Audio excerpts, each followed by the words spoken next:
Assalamu alaikum. Myself Sayyid Mohammad Hamad and welcome back to my channel Chemistry with Sir Hamad. आज branches of chemistry का second part पढ़ने वाले हैं और हम स्टार्ट करें एनालिटिकल केमिस्ट्री से।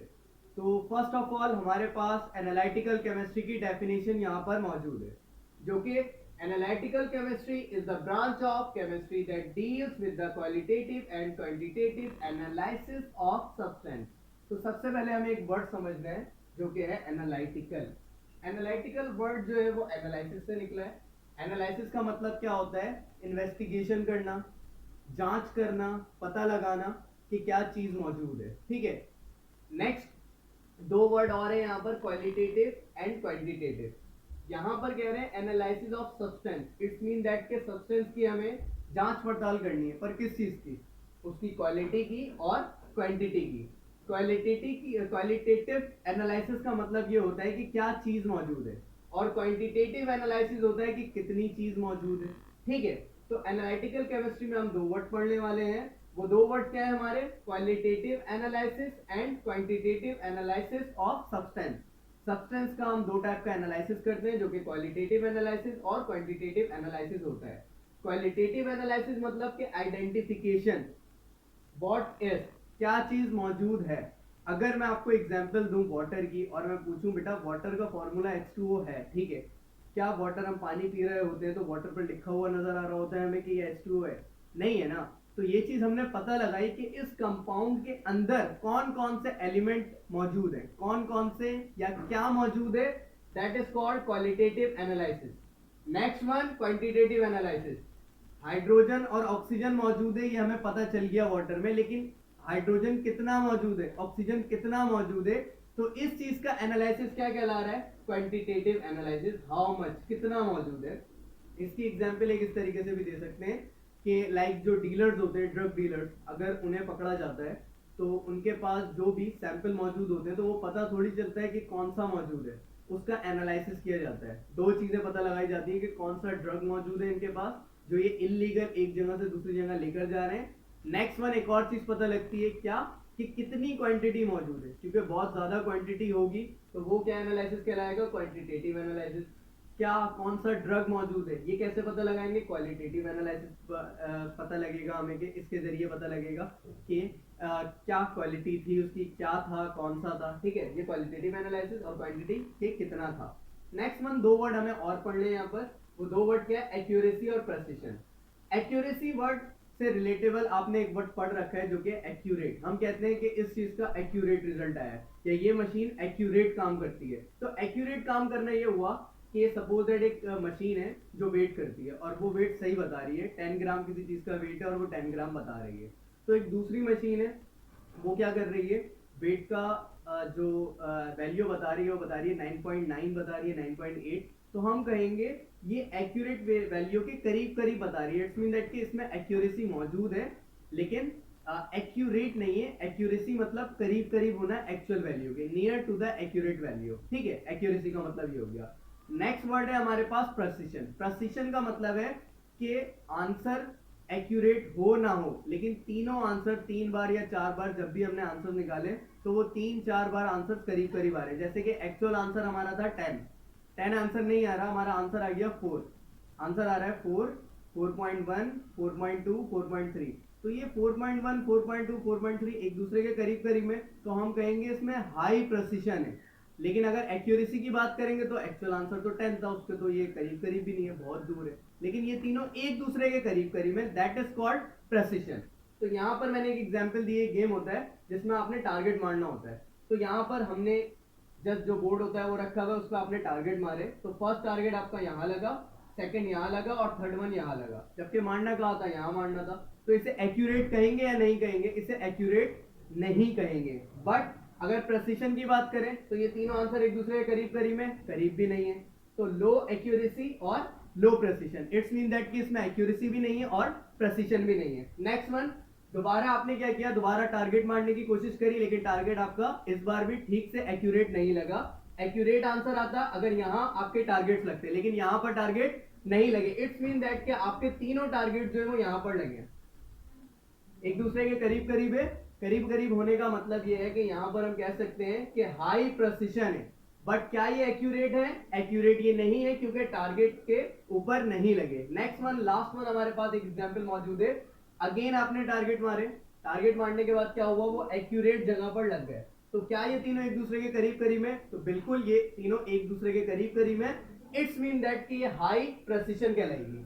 नेक्स्ट वन, क्या ये एक्यूरेट है या नहीं है? तो ये एक्यूरेट है, क्योंकि ये टारगेट पे लगे, इसीलिए इसे हाई एक्यूरेसी भी कहा जाएगा। तो आई होप आपको एक्यूरेसी और प्रेसिशन का मतलब समझ में आ गया होगा।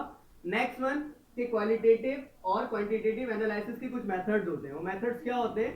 क्लासिकल मेथड्स होते हैं, और उसके अलावा मॉडर्न या इंस्ट्रूमेंटल मेथड्स होते हैं। तो मेथड क्लासिकल मतलब पुराने वाले, क्लासिक म्यूजिक भी सुना होगा आपने। क्लासिकल म्यूजिक किसको कह रहे होते हैं? पुराना वाला। मॉडर्न म्यूजिक मतलब नया वाला। तो इसी तरीके से वो तरीका जो पुराना है क्लासिकल मेथड, नया वाला इट्स मीन दैट के मॉडर्न मेथड। तो यहाँ पर दो तरीके हैं हमारे पास, titration, acid base, redox, complexometric, iodo, iodometric, ये सब हम एनालिसिस करते हैं क्लासिकल मेथड में, ठीक है, पुराने तरीके से। और नए वाले तरीके से हमारे पास कुछ मशीन्स मौजूद है जिसके जरिए हम ये सब मेथड जो है वो यूज करते हैं। क्या करने के लिए? क्वालिटेटिव और quantitative analysis. Chemistry, environmental chemistry में हम डिस्कस करते हैं उन इंटरेक्शंस को जो सब्सटेंस के दरमियान होती हैं। जैसे कि we study interaction of chemical substance, हम केमिकल सब्सटेंस का इंटरेक्शन इसमें पढ़ते हैं, जो किससे होता है? इन्वायरमेंट से। It's mean that with the environment and their impact on it. इन केमिकल सब्सटेंस का जब इंटरेक्शन होता है इन्वायरमेंट से, तो उसका क्या इम्पैक्ट पड़ता है। इट्स मीन दैट कि जितने भी केमिकल रिएक्शन माहौल से रिलेटेबल होते हैं वो सब हम इन्वायरमेंटल केमिस्ट्री में पढ़ते हैं। अब दो वर्ड है, एक है बायोटिक्स और एक है एबायोटिक्स। बायोटिक्स मतलब लिविंग थिंग, लिविंग थिंग में आ जाते हैं एनिमल एंड प्लांट्स। एबायोटिक्स में आ जाते हैं non living, non living thing में कौन आ जाता है? Air, temperature, pressure. यहाँ पर एक लाइन लिखी हुई है, biotics depend upon abiotics. It's mean that कि जो इंसान होते हैं या जानवर होते हैं या फिर पौधे होते हैं, इन सबको स्पेसिफिक एक टेम्परेचर चाहिए होगा और एक प्रेशर चाहिए होगा, स्पेसिफिक टाइप का एक चाहिए होगा। हर तरह के टेम्परेचर में या हर तरह के प्रेशर में ये नहीं रह सकते, ठीक है। तो इट्स मीन दैट कि बायोटिक्स मतलब लिविंग थिंग डिपेंड करते हैं किस पे? नॉन लिविंग थिंग चीजों पे। क्या नॉन लिविंग थिंग? जैसे कि टेम्परेचर क्या है, प्रेशर क्या है, एयर क्या है, इन सब चीजों पे डिपेंड करते हैं। अब यहाँ पर एक एग्जांपल दी हुई है मैंने फैक्ट्री की। फैक्ट्री नॉर्मली कुछ तरह के इस तरह के कंपाउंड्स जो है वो निकलते हैं कुछ फैक्ट्रीज से, कि जो कि hazard effect, it's mean that नुकसानदेह इंसानों के लिए इस तरह की कुछ चीजें बना देते हैं। जैसे कि हमने यहाँ पढ़ रखा है कि फैक्ट्री से कुछ तरह के कंपाउंड निकले हैं जो यहाँ पर आपको लिखे हुए नजर आ रहे हैं। जैसे कि एक को मैं हाईलाइट कर देता हूँ, क्लोरोफ्लोरोकार्बन। तो क्लोरोफ्लोरोकार्बन क्या करता है कि जैसे कि आप जानते हैं कि सूरज में से शुआएं निकलती हैं, रेज निकलती हैं, और विटामिन डी भी मिलता है आपको इनसे, लेकिन इसके कुछ नुकसान भी हैं सूरज की रेस के। वो कौन से होते हैं? Ultraviolet rays. It's mean that ये इस तरह की रेस होती है कि अगर ये इंसान की स्किन पे लगे तो इंसान को स्किन कैंसर हो जाएगा। लेकिन अब यहाँ पर एक सवाल आता है कि ऐसा क्यों नहीं होता? तो ऐसा इसलिए नहीं होता कि नेचुरली एक लेयर बनी हुई है आसमान में जो कि कहलाती है ओजोन लेयर। ओजोन लेयर का काम क्या होता है कि ये जितने भी नुकसान देने वाले इफेक्ट होते हैं सन के, जैसे कि अल्ट्रावायलेट रेस, तो ये अपने अंदर एब्जॉर्ब कर लेती है। लेकिन प्रॉब्लम क्या हो रही है? प्रॉब्लम ये हो रही है कि जो क्लोरोफ्लोरोकार्बन है बहुत लाइट पार्टिकल है, इतना लाइट पार्टिकल है ये फौरन से ऊपर उड़कर ओजोन के पास पहुंच जाता है। जब ओजोन के पास पहुंचता है तो इसे डिफ्लेक्ट कर रहा है। इट्स मीन दैट कि इसमें होल्स बना रहा है, जैसे कि मैंने अभी बना दिए, ठीक है। होल्स बना देगा तो क्या प्रॉब्लम होगी कि ये अल्ट्रावायलेट रेज जो है वो पास कर जाएंगी। जब पास कर जाएंगी तो स्किन कैंसर लोगों को कॉज होना शुरू हो जाएगा। इट्स मीन दैट कि यहाँ पर फैक्ट्री से जो कंपाउंड्स निकले, जो एलिमेंट्स निकले हवा में, इन्वायरमेंट में शामिल हुए, इन्होंने इन्वायरमेंट अपनी इंटरेक्शन की, उस इंटरेक्शन से क्या हुआ? एटमॉस्फेयर डिस्टर्ब हो गया, एटमॉस्फेयर इन्वायरमेंट जो है पॉल्यूट हो गया, पॉल्यूशन आ गई उसमें, ठीक है। तो जिसकी वजह से स्किन कैंसर कॉज होता है, ग्लोबल वार्मिंग होती है, क्योंकि ये सन रेस को ट्रैप कर देता है। ट्रैप करने की वजह से टेम्परेचर बढ़ता है और टेम्परेचर बढ़ने की वजह से ग्लोबल वार्मिंग शुरू हो जाती है। उसके अलावा टेम्परेचर बढ़ने की वजह से मलेरिया भी फैलता है। जब ओजोन में होल बन जाते हैं, जब ओजोन की डिप्लेशन हो जाती है, तो क्या होता है कि यहाँ पर मलेरिया जो होता है वो भी उस जो है फैलना ज़्यादा शुरू हो जाएगा। क्यों? क्योंकि मलेरिया इसलिए फैलता है, मच्छरों को एक स्पेसिफिक टेम्परेचर चाहिए होता है जिस पे वो ब्रीडिंग बहुत स्पीड से करते हैं। तो जब ओजोन की डिप्लेशन होती है तो मॉस्किटोज को अपना फेवरेट जो कंडीशन है वो मिल जाती है, जिसकी वजह से उनकी ब्रीडिंग ज़्यादा होती है, इसलिए मॉस्किटोज की वजह से मलेरिया फैलता है। Next one, respiratory disorder. तो बहुत आसान सी बात है, अगर गाड़ियों से धुआं निकल रहा है तो वही धुआं अगर बहुत ज़्यादा हो गया, माहौल में जमा हो गया है, तो आपको सांस लेने में भी बहुत सी तकलीफ होगी अगर इस तरह के कंपाउंड माहौल में शामिल हो जाएंगे। Last one, acid rain. आपने एक बात सुनी होगी कि पहली बारिश में नहीं नहाओ, ठीक है, इस तरह की कोई बात सुनी होगी जिसको आप इग्नोर करते होगे कि इसका कोई सेंस नहीं बन रहा, तो इस बात का सेंस है। इस बात का सेंस क्या है? Acid rain. एसिड रेन का मतलब क्या है कि जब के रेन होना शुरू होती है, ठीक है, ये ड्रॉप नीचे आना शुरू होते हैं, तो जैसे कि माहौल में बहुत से इस तरह के पार्टिकल मौजूद थे जिसमें से हम NO ले लेते हैं, ठीक है, तो जब वाटर आता है तो H2O, ठीक है, वो रिएक्ट कर गया तो वो क्या बना लेता है? HNO3, nitric acid. It's mean that कि एसिड की फॉर्म बन गई। जब वाटर आ रही थी आसमान में, उसे नाइट्रोजन मोनोऑक्साइड मिला जो कि कंपनीज फैक्ट्रीज से निकला था, जिसकी वजह से क्या हुआ? एसिड रेन बनी। एसिड रेन की वजह से क्या होता है? बहुत से नुकसान होते हैं, बहुत से स्कल्पचर कहते हैं मजमूए को, मुजस्समे को, मुजस्समा जो इंसानों का बनाया जाता है, ठीक है, वो बहुत सा नुकसान हुआ। जैसे आपने ताजमहल देखा होगा, तो ताजमहल जो अपेरेंट लुक है उसका बहुत ज्यादा ब्राइट हुआ करता था, लेकिन वो इस तरह का इसलिए हो गया क्योंकि जैसे जैसे फैक्ट्रीज बन रही हैं, इनसे बहुत से हैजर्ड इफेक्ट्स हो रहे हैं। उन हैजर्ड इफेक्ट से क्या हो रहा है? एसिड रेन बन रही है, और जब एसिड रेन किसी भी चीज पे गिरती है तो वो उसे खराब कर देती है, उसकी शक्ल जो है उसे फॉर्म से डिफॉर्म कर देती है। तो ये सब नुकसान हमें मिल रहे हैं एयर पॉल्यूशन की वजह से, इन्वायरमेंटल पॉल्यूशन में हमने ये पढ़ा। नेक्स्ट वन, इंडस्ट्रीज जो होती है, जैसे हमने इंडस्ट्रियल केमिस्ट्री में पढ़ा था कि बहुत से प्रोसेस होते हैं कुछ चीजें बनाने के लिए, ठीक है, तो उन प्रोसेस में जो केमिकल्स यूज होते हैं वो ईयरली, सालाना तौर पे फेंक दिए जाते हैं। तो जैसे कि ये अपना वेस्ट फेंकते हैं, तो वेस्ट अपने ये कहाँ फेंक रहे थे? ये फेंक रहे थे रिवर्स में या फिर पॉन्ड्स में, ये अपना वेस्ट फेंक रहे थे। इनका वेस्ट जो है जब रिवर्स में या पॉन्ड्स में जाएगा तो यहाँ पर इन्हें कोई मिलेगा, वो कौन होगा? एक्वाटिक लाइफ जो है वो डिस्टर्ब होगी। क्यों? क्योंकि यहाँ पर फिश होती है, और इसके अलावा इससे हम भी डिस्टर्ब होंगे। ऐसे डिस्टर्ब होंगे कि अगर कोई मेटल की चीज कोई फिश खा लेती है और उसमें आ जाती है वो, देन सो ऑन क्या होगा? उसकी जो है कंडीशन, जो हेल्थ है वो खराब हो जाएगी। अगर हम मछली को खाएंगे तो हमारी हेल्थ भी खराब होगी, ठीक है। तो इसके वेस्ट से भी नुकसान हो रहे थे एक्वाटिक लाइफ को। इट्स मीन दैट कि ये वाटर पॉल्यूशन में आ गया। Last one, land pollution.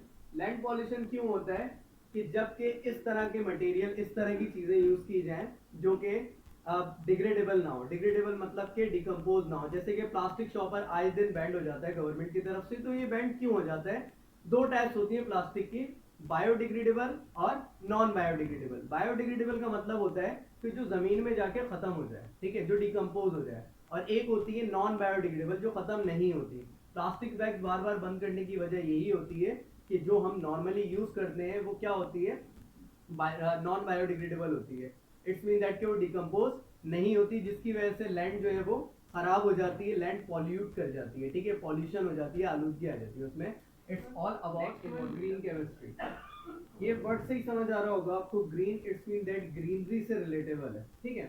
तो यहाँ पर डेफिनेशन है, bye means of proper design of chemical product. It's mean that कि जो भी प्रोडक्ट्स हम यूज करते हैं उनका डिजाइन जो है वो प्रॉपर बनाया जाए, और एंड प्रोसेस, और प्रोसेस भी उनके प्रॉपर हो, दैट रिड्यूस, जो कम कर दें, एलिमिनेट, खत्म कर दें, निकाल दें, कम कर दें, the use of and generation of hazard effect. It's mean that यहाँ पर कुछ वर्ड जो है मैं हाईलाइट करूंगा। क्या?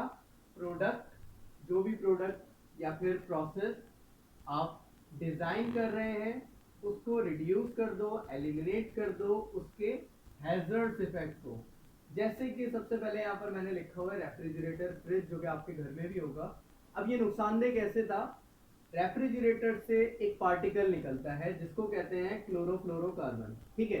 ये क्लोरोफ्लोरोकार्बन क्या करता है? ओजोन के पास जाता है, ओजोन को डिप्लेट कर देता है। इट्स मीन दैट उसमें होल्स बना देता है, होल्स बना देगा, it's mean that skin cancer cause होगा और बहुत सी बीमारियां, ग्लोबल वार्मिंग होगी, रेस्पिरेटरी सिस्टम डिसऑर्डर हो सकते हैं, ठीक है, मलेरिया कॉज होगा लोगों को। तो बहुत से नुकसान हो रहे थे रेफ्रिजरेटर की वजह से, क्योंकि रेफ्रिजरेटर में से क्लोरोफ्लोरोकार्बन निकल रहे थे जो कि ओजोन को डिप्लेशन का बायस बन रहे थे। इट्स मीन दैट के ओजोन में होल्स बन रहे थे। तो क्या किया गया, ग्रीन केमिस्ट्री क्या कहती है कि इन चीजों का ख्याल रखा जाए कि जो भी प्रोडक्ट बनाया जा रहा है उससे हैजर्ड इफेक्ट ना हो। इट्स मीन दैट नुकसानदेह कोई चीज ना हो, ना उसके अमल से ना उसके इस्तेमाल से नुकसान नहीं पहुंचे माहौल को या फिर दूसरी चीजों को, ठीक है, नुकसान नहीं होना चाहिए माहौल का। ये सब हम ग्रीन केमिस्ट्री में पढ़ते हैं। तो क्या काम किया गया, ऐसे रेफ्रिजरेटर बनाए गए जिसमें क्लोरोफ्लोरोकार्बन जो है निकालने की सलाहियत मौजूद नहीं है। इट्स मीन दैट कि क्लोरोफ्लोरोकार्बन फ्री। अब आप फ्रिज देखेंगे ना कुछ, तो उन पे लिखा हुआ होता है CFC फ्री। CFC फ्री का मतलब ही है वो इसीलिए बने ताकि माहौल जो है वो खराब ना हो। Next one, cart. कार्ट से धुआं निकलता है, माहौल जो है वो पॉल्यूट हो जाता है, खराब हो जाता है, पॉल्यूशन हो जाती है। तो इस तरह की कार्ट अब बनाई जा रही हैं कि जो इन्वायरमेंटल फ्रेंडली होंगे। इट्स मीन दैट के माहौल पे कोई नुकसानदेह इफेक्ट, हैजर्ड इफेक्ट जो है कार्स की वजह से नहीं पड़ेंगे। तो जैसे इलेक्ट्रिक कार भी आपने नाम सुन रखा होगा आजकल काफी। Last one, plastic. Plastic band हो जाता है, क्यों हो जाता है, क्योंकि वो डिकम्पोज नहीं होता। डिकम्पोज नहीं होता तो हम कौन सा प्लास्टिक यूज करते थे, नॉन बायोडिग्रेडेबल, जो कि डिकम्पोज नहीं होता। तो क्या किया गया, प्लास्टिक की एक और फॉर्म बनाई गई, कौन सी, बायोडिग्रेडेबल, जो कि जमीन में जाके डिकम्पोज हो जाती है। तो अगर हम वो प्लास्टिक यूज करें जो कि बायोडिग्रेडेबल है तो इससे लैंड पॉल्यूशन नहीं होगा, ठीक है, कोई चीज का नुकसान नहीं होगा। प्लास्टिक अगर बायोडिग्रेडेबल यूज किया जाए तो इससे कोई नुकसान नहीं होगा। और यही सब हम किस में पढ़ते हैं, ग्रीन केमिस्ट्री में, कि ऐसे डिजाइन किया जाए प्रोडक्ट को और उसके प्रोसेस को जिससे कोई हैजर्ड इफेक्ट ना हो या तो बहुत कम हो। Next one, nuclear chemistry. Nuclear chemistry में हम स्टडी करेंगे न्यूक्लियर रिएक्शन को। न्यूक्लियर रिएक्शन का मतलब है न्यूक्लियस से रिलेटेबल रिएक्शन होंगे। अब न्यूक्लियस क्या है, एटम का स्ट्रक्चर बना हुआ है यहाँ पर, ठीक है, जो फिजिकल केमिस्ट्री में मैं पहले एक्सप्लेन भी कर चुका हूँ, तो यहाँ दोबारा बता देता हूँ कि एटम में क्या चीजें मौजूद होती हैं। एटम में न्यूक्लियस होता है, न्यूक्लियस के अलावा इलेक्ट्रॉन्स होते हैं शेल में जो रिवॉल्व कर रहे होते हैं, ये इलेक्ट्रॉन्स होते हैं, अदरवाइज ये न्यूक्लियस होता है। न्यूक्लियस के अंदर प्रोटॉन और न्यूट्रॉन मौजूद होता है। प्रोटॉन पर पॉजिटिव चार्ज होता है, P4 proton, P4 positive. Electron पर नेगेटिव चार्ज होता है, ठीक है, नेगेटिव के एंड में ई आता है, इलेक्ट्रॉन के ऊपर नेगेटिव चार्ज होता है। अदरवाइज न्यूट्रॉन, न्यूट्रॉन पर नो चार्ज, न्यूट्रल, कोई चार्ज नहीं होता। वो रिएक्शन जो कि न्यूक्लियस से रिलेटेबल होते हैं वो सब हम न्यूक्लियर केमिस्ट्री में पढ़ते हैं। अदरवाइज जब न्यूक्लियस का ब्रेकेज होता है तो ये रेज में डिवाइड हो जाता है। कौन सी रेज में, alpha rays, beta rays, gamma rays, इस तरह की रेज में न्यूक्लियस डिवाइड हो जाता है, इसकी रेज जो है वो डिवाइड हो जाती है जबकि न्यूक्लियस का ब्रेकेज होता है। तो ये चीज कहलाती है हमारी रेडियो एक्टिविटी। तो सिंपली अगर बात करूं तो आपने देख रखा होगा कुछ इस तरह की वॉच देखी होंगी जो अंधेरे में चमक रही होती है। तो अंधेरे में चमकने की वजह यही है कि उसको बनाने में कोई ऐसा एलिमेंट यूज किया गया है जिसका न्यूक्लियस जो वो ब्रेकेज की वजह से उसमें से रेज निकल रही है, ठीक है, रेडियो एक्टिव एलिमेंट यूज किया गया है उस वॉच में। अदरवाइज कुछ टी शर्ट भी ऐसी आ रही है जो अंधेरे में चमकती हैं। उसके अलावा कुछ स्विच बोर्ड होता है हमारा, तो उसमें भी कुछ बटन होते हैं वो चमक रहे होते हैं। वो क्यों चमक रहे होते हैं, क्योंकि उसका न्यूक्लियस जो है वो इमिट कर रहा होता है रेस को। कौन सी रेस को, अल्फा बीटा गामा, जो कि रेडियो एक्टिविटी कहलाती है। नेक्स्ट वन, इसका एक्चुअल में जो खास या स्पेशल यूज कहूँ मैं वो होगा, वो क्या है, diagnostic tool. It's mean that कि कोई प्रॉब्लम अगर किसी पेशेंट को हो जाती है तो डायग्नोस करने के लिए, पता लगाने के लिए रेडियो एक्टिव एलिमेंट की रेज जो है वो इस्तेमाल की जाती हैं, स्पेशली फॉर कैंसर। अगर कैंसर का मरीज है तो उसके कैंसर को पता लगाने के लिए हम कौन सी रेज यूज करते हैं, अल्फा बीटा गामा रेज भी यूज कर सकते हैं डायग्नोस करने के लिए। रेडियो एक्टिव थेरेपी, थेरेपी का मतलब है कि इसको रिकवर करने के लिए या इसकी ट्रीटमेंट के लिए भी रेडियो एक्टिव एलिमेंट यूज होते हैं, उनकी रेज यूज होती है। उसके अलावा इलेक्ट्रिक पावर जनरेशन, कि बिजली भी बनाई जा रही है किसकी मदद से, न्यूक्लियस के रिएक्शन की वजह से अल्फा बीटा गामा रेज मिल रही है। मतलब इन रेज का बहुत ज़्यादा फायदा है जिसकी वजह से हम बहुत सारी चीज़ें कर पा रहे हैं, जैसे diagnostic tool as a use हो रहा है स्पेशली फॉर कैंसर के लिए, रेडियो एक्टिव थेरेपी कर पा रहे हैं, इलेक्ट्रिक पावर जनरेशन मतलब जनरेट कर पा रहे हैं। Next branch name is medicinal chemistry. Medicinal chemistry का अगर एक और नाम कहें तो कह सकते हैं फार्मास्यूटिकल केमिस्ट्री। आपको ये नाम से ही समझ आ रहा होगा, इट्स मीन दैट कि इस केमिस्ट्री में हम पढ़ने वाले हैं कि मेडिसिन जो तैयार होती हैं, जैसे आपने नाम सुन रखा आपका पैनाडॉल, ठीक है, डिस्ट्रीन, ये जितनी भी मेडिसिन वगैरह होती हैं ये किस तरीके से बनाई जाती हैं, ठीक है। अगर ह्यूमन बॉडी में किसी चीज़ की डेफिशिएंसी हो जाती है, जैसे ग्लूकोज की डेफिशिएंसी हो गई किसी में, तो उसको ग्लूकोज की बोतल लगाई जाती है, ठीक है, या फिर ऐसी टैबलेट दी जाती है, ठीक है, जो आपने सुन रखे होंगे सप्लीमेंट्स, वो इस तरह की टैबलेट दी जाती हैं कि जो भी चीज़ की डेफिशिएंसी है, जिस भी एलिमेंट की, जिस भी कंपाउंड की डेफिशिएंसी है, उस डेफिशिएंसी को पूरा कर देती है, ठीक है। तो इस तरह की मेडिसिन बनाई जाती हैं हमारी, जो ह्यूमन बॉडी की जो भी रिक्वायरमेंट होती है उसको पूरा कर देती हैं। और ये मेडिसिन किस तरीके से बनाई जाए, इसका केमिकल स्ट्रक्चर क्या होगा, इसमें कौन सा एलिमेंट, कौन सा कंपाउंड, कौन सा रिएक्शन यूज़ किया गया है, इस सब की कैलकुलेशन, इस सब स्टडी को हम मेडिसिनल केमिस्ट्री में पढ़ते हैं। अच्छा, मेडिसिनल केमिस्ट्री की जो बुनियाद है वो किसने रखी थी? इब्न सीना ने रखी थी। नेक्स्ट, उसके अलावा अगर इसकी हिस्ट्री की बात करें तो एंशिएंट सिविलाइजेशन, बहुत पुराने दौर में जब साइंस ने तरक्की नहीं की थी तो क्या होता था, फॉर ट्रीटमेंट के लिए, इलाज के लिए थेरेपेटिक प्लांट, जो आपने आज भी सुन रखा होगा, जड़ी बूटियाँ इस्तेमाल करके लोग क्या करते थे, इलाज कर लिया करते थे। लेकिन अगर आज के दौर में आपको बुखार हो या फिर कहीं दर्द हो जाए हाथ में या पैर में, तो क्या होता है, आप क्या कोई प्लांट यूज़ करते हो, कोई जड़ी बूटी यूज़ करते हो कि वो उस प्लांट पे जाना है और वहाँ से कोई जड़ी बूटी लेनी है और वो लेकर आनी है और उसको यूज़ करना है। ऐसा तो कुछ भी नहीं होता। अगर आपको कहीं दर्द हो रहा है, कहीं हेडेक है, ठीक है, या फीवर है, तो आपको उसकी टैबलेट्स पता है, या जो नहीं भी पता होती हैं आप डॉक्टर से पता करके वो दवा ले लेते हो, क्योंकि अब जो है मॉडर्न दौर है। लेकिन पुराने ज़माने में एंशिएंट सिविलाइजेशन में क्या होता था, ट्रीटमेंट के लिए थ्योरेपेटिक प्लांट वगैरह यूज़ किया जाता था, जैसे कि हेलोसिनोजिन्स। हेलोसिनोजिन्स का मतलब ये है हेलोसिनेशन का मतलब ये होता है ऐसी बीमारी हो जाना कि जिसमें इंसान पहचानता नहीं है और कि कौन सामने मौजूद है, आगे पीछे क्या चल रहा है, मतलब दिमाग का जो निज़ाम होता है बिल्कुल उसका ख़राब हो जाता है। उसके अलावा ऐसे भी कह सकते हैं कि कुछ ऐसे करेक्टर वो अज्यूम कर लेता है जो लगता है कि उसके सामने मौजूद है। तो इस तरह की बीमारी अगर पुराने दौर में किसी को हो जाती थी तो उसका इलाज करने के लिए वो क्या यूज़ करते थे, chew Coca leaf. Coca leaf एक टाइप का लीफ था, ठीक है, जिसको चबाया जाता था, जो भी पेशेंट होता था वो उसको चबाता था। तो ये एक तरीका यूज़ किया जाता था हेलोसिनेशन अगर किसी पेशेंट को हो जाए, किसी इंसान को हो जाए, तो उसका इलाज करने के लिए। उसके अलावा कुछ और बात करें तो 19th century known as age of innovation for chemistry. Chemistry के लिहाज से अगर बात की जाए तो 19th सेंचुरी में बहुत सी इनोवेशन हुई हैं न्यू न्यू। उसके अलावा कुछ और थोड़ी बहुत लिटिल बिट हिस्ट्री। मॉर्फिन से फर्स्ट कप सिरप जो बनाया गया था वो मॉर्फिन से बनाया गया था। हार्प्यूटेरिक एसिड एक एसिड कहलाता है, जो कि आपको नाम से समझ आ रहा होगा, हिप्नोटाइज करने के लिए। अगर किसी को हिप्नोटाइज करना है और अपना कोई भी काम आपने उससे करवाना है तो उसके लिए एक एसिड यूज़ किया जाता था, जो कि लिखा हुआ है हार्प्यूटेरिक एसिड। उसके अलावा सैलिसाइलिक एक एसिड होता है जो किस में यूज़ किया जाता है, आप जो फीवर के लिए टैबलेट यूज़ करते हैं, या फर्स्ट टाइम भी इसी तरीके से हुआ था।